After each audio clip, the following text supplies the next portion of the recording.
I'm Mickey Colton. And I'm Chad Dillon. And this is the Utica Rallycross Series. Match live for race 6 of Season 5 here at the Sarh International Speedway here in Sarh. Chad, we're back. We're back. We took a year off from this racetrack, but we've finally returned to the track that you have a summer home near. I do. It's a great summer home. I finally built my reputation back in the place after the big revolt. But, you know, it's been good. It's been good. Yeah, you know, Chad, usually not the location people think to build their summer home, but, you know, I'm glad that, you know, you're putting some bit into the local economy. Yeah, You're helping out the area. Yeah, I love the area. It's great. Summer home's great. Richard Johnson and I are having a party after the race today. Hopefully you can come. Oh, yeah, the wife and I will probably head over there. Yep, so it's going to be great. Yeah, the Sarh Speedway has been an unusual track on the schedule. We've had a lot of upset winners, even back to Season 1. Ray Davis got his first victory by doing that sneaky course cut. That course cut is gone now, but it still should be an interesting event. Obviously, last season was replaced by Nairobi, so some comparisons there between dirt and the same type of racetrack. But let's see our first starting lineup here, starting with Scott Roush. Yeah, Scott Roush out early. That's not going to be too great for him. He's going to have to really work at it.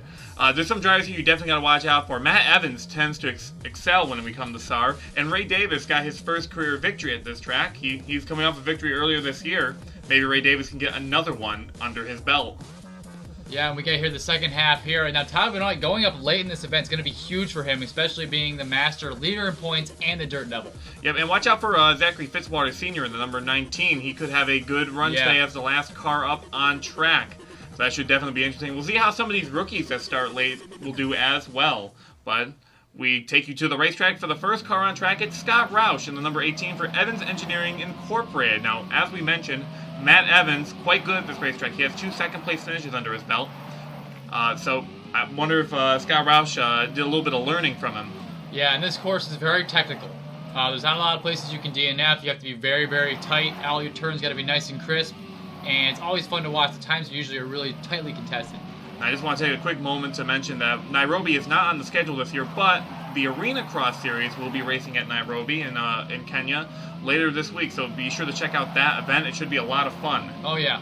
Now here's the first jump here. This is kind of the big DNF section here. If they were to happen, lands it perfectly. Scott Roush having a pretty decent run so far. Yeah, and this section of the track here is new. They actually added that bit of a jump there. This is one giant sand dune wave almost. Yeah. As you go through that section Coming of the course. course. Coming to the line here.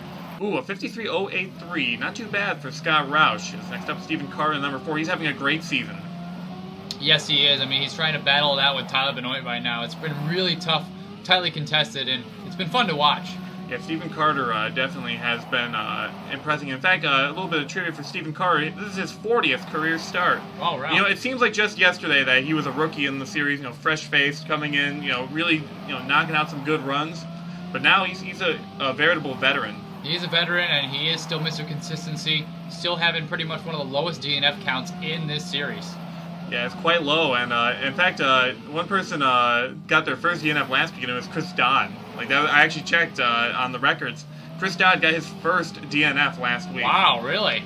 Yeah, it's insane to think of how good that Chris Dodd did last year. But going back to Stephen Carter, he's coming to the line, and not going to beat Scott Roush. And that was actually quite slow comparatively, so that might hurt him in the point standings. Speaking of Chris Dodd, we got him coming up now next to bat. See how he can do. He's having a pretty subpar season, though, reflecting off last year. Yeah, he started off good, but once he got to the midway point, he's been having some issues on track.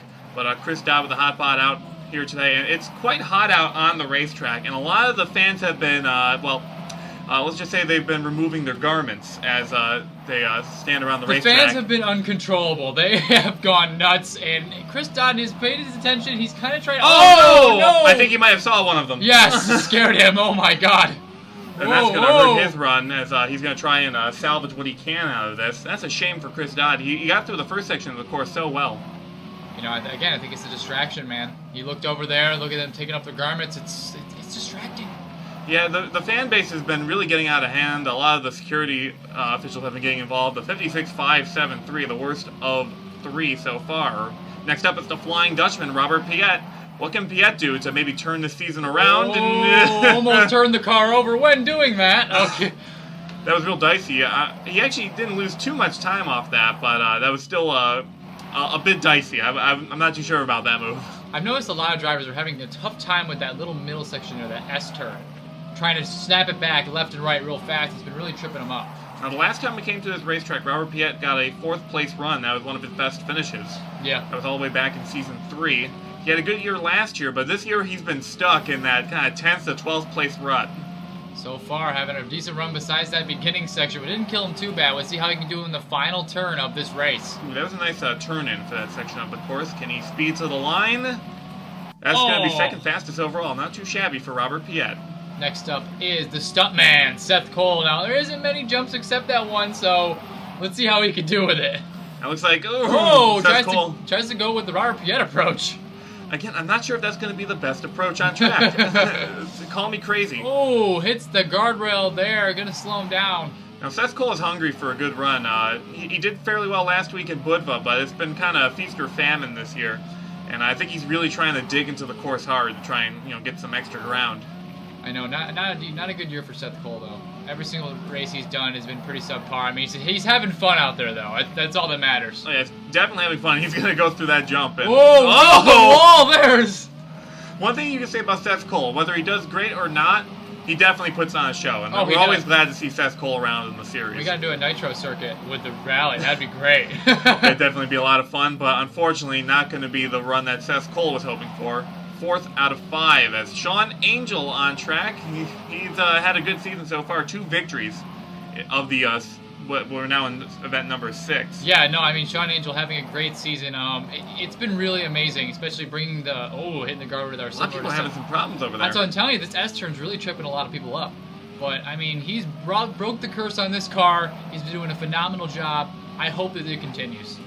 Yeah, Sean Angel is really, he's one of those drivers that we didn't expect much going into the season, and he's really impressed. Yeah. So you got to really hand it to Sean Angel. He's probably the most improved driver this year, by far. Definitely. He did not have a good run going into this year, but he's really picked it up, and he's definitely one of the favorites for this championship. Oh, yeah. Most definitely. Coming to the line, Sean Angel. Going to be 3rd fastest. Scott Rouse still hanging on to the top spot as Alex Tanker is on track in car number 12. I do want to point out, though, Scott Rouse, for being first man up, has really held its own in that beginning time.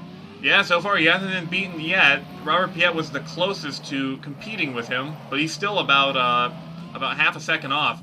And, Tanker almost goes off as well. Well, definitely off racing line. Yeah, well, that spot, though, like we said, is really tripping everybody up. It's crazy. It's a very tight S-bend, so a lot of these drivers have to really plan out good. These are open-wheel cars. That sometimes those exposed wheels catch on the obstacles on the course. You can ask Mark Wolford about it. Right. Oh, can he get the car back on his 4 wheels? Oh, he's trying. He does. Oh, man, Alex Tanker lucked out there. It's not going to help him too much, especially with a low DNF race like this. It's not going to help him. Yeah, last year, Sarh had, last time we went to Sarh, no DNFs occurred at this racetrack, and Tanker, unfortunately, not going to have a good run here. A 102.973, that's probably going to be the bottom of the barrel there. Yeah, Tanker a little out of practice at this track. Next up is Matt Evans in the number 17, the Black Mamba. Has not been a particularly good season for Matt Evans. He's mired near the bottom of the standings. This is where he has to try and pick it back up, because he's running out of time. Hopefully it's this racetrack where he's had a lot of good luck, like we said, in the last couple times he's raced here at Sarh, so hopefully his luck can turn around here today. His teammate currently is at the top of the standings. Matt Evans trying to perhaps match his teammate. It's a shame that for Matt Evans, because he hires this new driver, and the new driver is just is wiping the floor with him. Well, I mean, we talk about the battle of the Evans versus Benoit Motorsports here. Technically, Benoit and Smart are doing a little bit better, but Roush is definitely outbeating Smart, so for sure. So I guess Benoit's the better veteran, Roush is the better rookie. Coming to the line, that's going to be second fastest overall, just edges out Robert Piet, but still no one touching Scott Roush's time. Next up, it's Ray Davis, Captain Clutch, a little bit earlier on the grid. We're not quite halfway through this event yet. But Ray Davis, a former winner here, but not under this layout. Yeah, I know. Well, the original layout, there's a lot of places where you can make corners, cut the time down, and it just wasn't fair. Ray Davis found the loophole in the system, and that's why he was able to get the win. In fact, a little bit of a fun fact, Ray Davis has actually never run this particular layout of the course, because in Season 3 he didn't compete. This is when this new layout was introduced. He only ran the old layout, which ran in Seasons 1 and 2. And even that, I forget if he was actually at the Sarh Speedway that year, because I remember he was splitting the ride with Jean Lescaut. Yes, yeah, I remember that. Yeah. So Davis trying to make sense of this new racetrack to him. Oh, Slides a little loose. 54.152, not going to be a good time for him. Next up is the rookie Cody Smart. Hopefully he can take out Scott Roush. These two are fun to watch battle. Yeah, these guys are always right next to each other on the racetrack. It's definitely a fun show to watch between the two battling rookies. So we'll see who can get the drop on the other, as Smart gets through that section pretty well. Yeah, no, probably one of the smoothest runs we've seen. So hopefully he can rival Scott Roush. If he can dethrone him, that'd be amazing. Now, Cody Smart has a bit of dirt racing experience, but he does that more in a stock car. He's had some experience running the dirt ovals of America, but trying to get a good show here today. This is definitely different than your Saturday night oval track. Hits this turn wide. Can he snap it back in with a lot of speed? He does. Coming to the final turn here. Can he take out Scott Roush? It's tracking well, and he does. Whoa! Whoa, that was a huge pickup. This a little over a second over Scott Roush. Oh man, pretty much a millisecond off the record time, which is 51.94.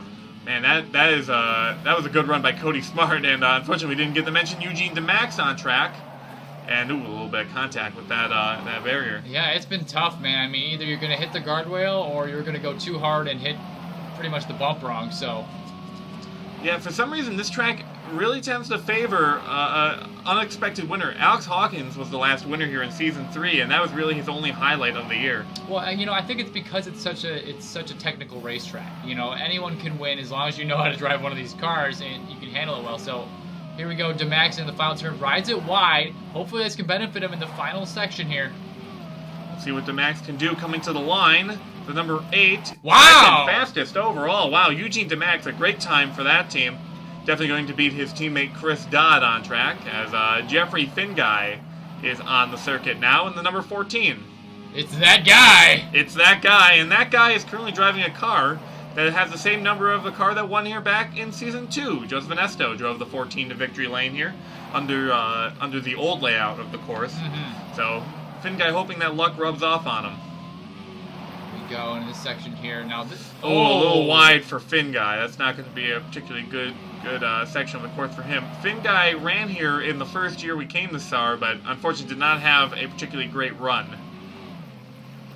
Going through the wave section of the course, what can Jeffrey Finguy do? He needs to definitely pick up some points. Oh, hits it too hard. Hits the guardrail there. Too much speed.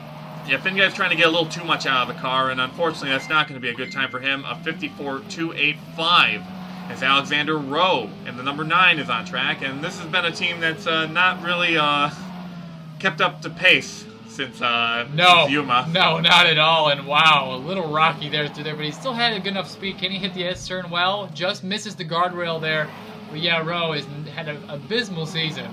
It has been really tough to watch. Yeah, and he got that section all right. Cutting it close, he managed to really knock down that time in this corner. This could be a good track for him because Yuma, similar style track where it's a dirt course. A lot of these high-flying jumps like in Yuma. So he could make it work, but no, he tried to cut it too much. But he's able to still get back, but it's not going to help him out. He's probably going to be in the bottom of the barrel in times. It's going to really kill him. Oh, man, it's just a shame to see Alexander Rowe fall so hard. I don't know what magic he got in Yuma, but it just hasn't carried over for the rest of the year. Man. That's all it was. And wow, 57.932. It's going to beat out, who was it? Alex Tanker. Alex I believe, Tanker, that's who it was. That guy was a little bit slow on the card as Hayden DeGabriel going for a wild ride over that jump. DeGabriel technically is the home track driver. He's the driver that's from by the a few hundred miles. Oh, more than 100, like a couple thousand miles. He's the home track driver. DeGabriel off the island of Malta, and again, this is another track that could suit his sensibilities. They do have a circuit on that island that has a similar dirt layout. It's not quite as elevation shifting as this one, but DeGabriel's actually flying through this race course. He's having a good run. Yeah, so far, and I rise it wide. This has been the section here. Oh, a little too hard. It's going to really slow him down in this final section. Coming to the line, that was a really good final corner. Second fastest for Aiden DeGabriel. The rookies have showed up today. 1, 2, 3, and 4. That is crazy. Matt Evans being one of the only veterans to actually be in the top 5. This has been a great day for these young drivers that are fresh, new in the series, but we have a veteran on track. It's Chris Aurelio in the number 2. Sadly, this veteran struggled in Season 3 here, and finishing 18th. Yeah, that was not a good run for him. It really doesn't have like the most success at Sarh Speedway, but if you think about it, Sarh was part of the second half of the schedule. That's when he started to pick things up back in Season 1. True. Aurelio's still in it, but he dropped a little bit in points. He's got to definitely get some good runs in. Oh no, he's going to run close. Oh, it's not going to kill him too bad, but it's definitely not going to be in the top 5. Yeah, I'm not sure if that time's going to work out for him. That's a shame for Chris Aurelio, but if he can just, hunker down and perhaps get a solid effort out of the day. Final turn was pretty good coming to the final line here. Wow! 5th fastest. Prove me wrong. Yeah, I am surprised by that. He actually recovered quite well from that mishap. Veteran replacing veteran, pretty much. Yep, as another rookie on track is William Brock in the number 10. He had a good start to the year, but things have started to drop off. Some bad luck for him in the past couple weeks, and that's going to be some bad luck right there. Wow. Slid in too close, and that's going to turn the car around. That's going to definitely kill his time. Oh, yeah, and it's going to pretty much throw his confidence off for the rest of this run, too. I mean, I've noticed a lot of drivers just, spiral out of control when they hit something right in the opening section. Yeah, William Brock, I've seen him in a couple of series. Sometimes I call him Bad Luck Brock. He's a good driver, but he's had a lot of issues in a lot of different racing series he's participated in. He was really hoping for a good showing today, but I guess the track just beat him this time. I mean, so far the rest of this track has actually been pretty good. I mean, if he didn't hit that one corner, he probably would have had a decent time. Coming to the end of the line. Unfortunately, not going to work for the number 10. As next up is Tyler Benoit for Benoit Motorsports. His teammates at the top of the board. Do you think he can give something to him? I mean, I don't know. Cody Smart's time was pretty impressive. I mean, last year, Tyler at this section of the course didn't do very well. He got 16th in Nairobi, so let's see that luck hopefully turns around this year. Yeah, the Dirt Devil, Tyler Benoit, he should do well here. It's all dirt on this racetrack. Yep. This is definitely in his wheelhouse. He just hasn't had that victory at Sarh Speedway. Again, it's been mostly the drivers you least suspect to win at this track. So. Yeah, so I mean, Cody Smart keeping first would not be surprising. Yeah, Benoit is flying, though. This is looking like a good time. He's gotten through all the trouble sections, except for this last bit. He just has to do the wave well. Oh, he does. He goes up and down, gains a lot of speed, snapping into the final section. Can he take out Cody Smart? Going to the line. He does! A 51.365 for Tyler Benoit, taking out his partner, Cody Smart. And that was a pretty hefty gain on him, too. I guess we're going to have to talk about that in the team meeting. Oh! But I'd say not quite yet, student. The master still has some tricks. You gotta humble your rookies. That's what you gotta do, and that's what Tyler Benoit just did. But next up is Mark Holbert, another man good with the dirt. Yeah, but did not do well in Nairobi last year. Yeah. He finished 18th. That was, in fact, he had a pretty good season. Nairobi was one of the few tracks he struggled at. Yeah, which is surprising. And Holbert, not off to a good start this year. He's a little bit further down in the point standings. He's trying to look for a bit of a turnaround coming to the championship. So let's see if Holbert can break the sophomore slump. Here he goes. A really good run so far. I haven't seen any flaws. It's looking just like Tyler Benoit's run. Can he also take him out? Coming to the line, Mark Holbert, third quickest, just missed Cody Smart. And Tyler Benoit did get the track record with that time. Yeah, that did crush Alex Hawkins' time. So Esteves Cortez in the number 13 is on track, ready to attempt it. And I believe this is the first time he's ever had a chance to attempt the Sarh Speedway since they replaced him last time he attempted this race with Adam Dunlap, who, as we all know, had quite the run that time around. Yes, he did. Yes, he did indeed. 4th place in his effort here. Well, actually, I apologize. Adam Dunlap replaced Emil Michaels. Cortez was replaced by Finn Guy, who struggled. My mistake. Yes, the replacement. Yeah, the replacement of Jeffrey Finn Guy. Let's see if Cortez can fare a little bit better than his teammate. He's tracking pretty well so far. Yeah, so far he is cruising through this course, just like Mark Holbert in the top 3 there. So hopefully he can make it in that section.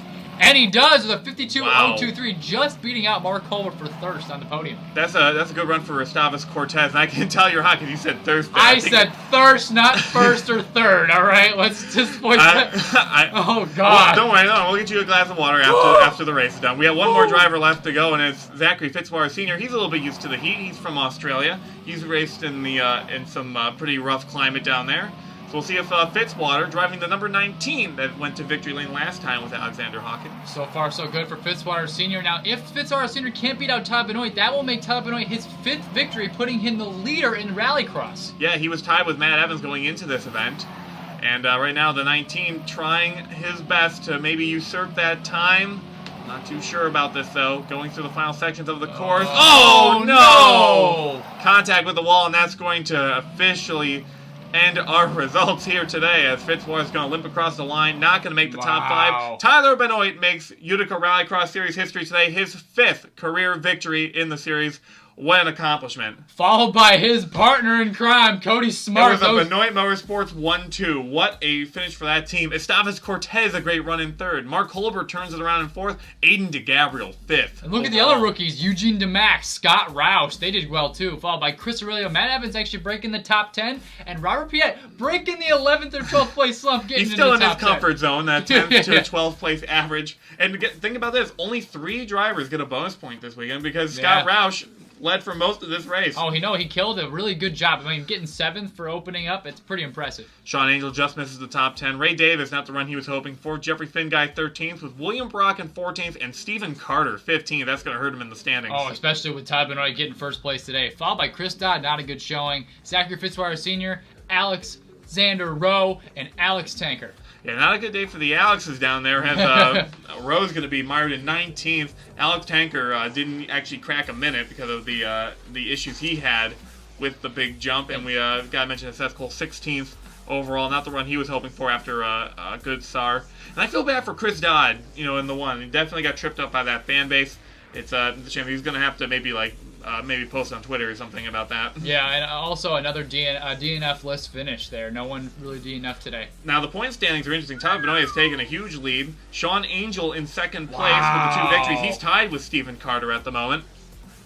Tiebreaker is based on wins. Ray Davis, another winner, he's in 4th with Scott Roush rounding out your top 5. He's currently Rookie of the Year at the moment. Oh, wow. Well, then we got Esteves Cortez still. Look at how closely contested these are.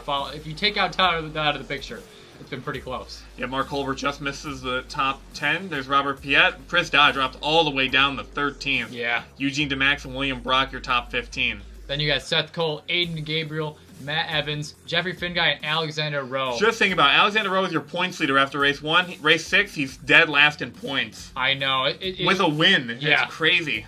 It's a shame. Hopefully he can turn around in the next couple events. Next week, we're going to be heading to the Tel Aviv circuit in Israel. It should be a lot of fun. Last year, we had some really good competition on track. Oh, yeah, no, because it's a street speedway. I mean, it's pretty much all technical. It's really closely contested. It's a lot of fun to watch. So many close times last year. It should be a lot of fun. And we had a pretty surprise winner last year with Caitlin Stringer. Yeah. Will we have something similar this time around? You'll have to see it next week for the Utica Rallycross Series. Thank you for watching. We'll see you next time. See you at my party later, guys.